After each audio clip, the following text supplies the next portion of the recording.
अस्सलामुअलैकुम, कैसे हैं आप सब। उम्मीद करती हूँ कि सब ठीक ठाक होंगे। तो करते हैं रेसिपी को शुरू। मैं बनाऊंगी आज सूजी का दानेदार हलवा। तो करते हैं रेसिपी को शुरू। बिस्मिल्लाहिर्रहमानिर्रहीम। सबसे पहले 4 कप पानी का डालेंगे।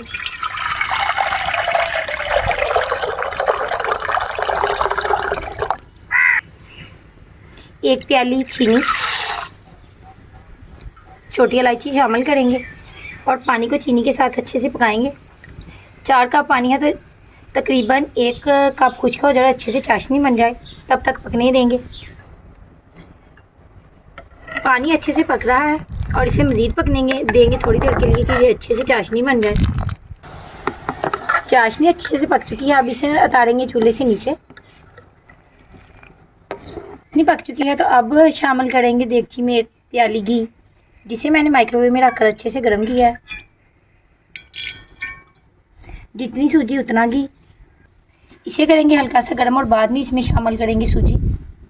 घी गर्म हो चुका है, अब इसमें शामिल करेंगे 1 प्याली सूजी और हल्की आंच पर अच्छे से इसकी बनाई करेंगे ताकि अच्छी सी खुशबू आने लगे।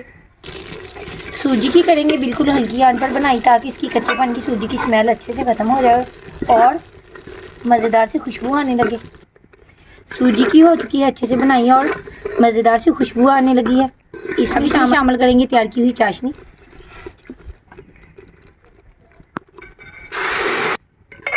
और अब इसे पकाएंगे बिल्कुल तेज़ फ्लेम पर और पानी को करेंगे अच्छे से खुश्क। जितनी भी अब इसे पकाएंगे तो सूजी पहले से इसकी बनाई हो चुकी है और ये दानेदार है, ये बिल्कुल भी घुलेगी नहीं। और चम्मच चलाते रहेंगे ताकि ये सूजी का हलवा नीचे देगची के साथ चिपके ना। और इस स्टेज पर इसमें शामिल करेंगे ज़्यादा खूबसूरत कलर देने के लिए फूड कलर यानी कि जर्दा कलर और इसे करेंगे अच्छे से मिक्स। और शामिल करूँगी कटे हुए बादाम। आप इसमें कोई भी ड्राई फ्रूट इस्तेमाल कर सकते हैं, मुझे कटे हुए बादाम ज़्यादा पसंद है तो मैं तो शामिल करूँगी बस बादाम।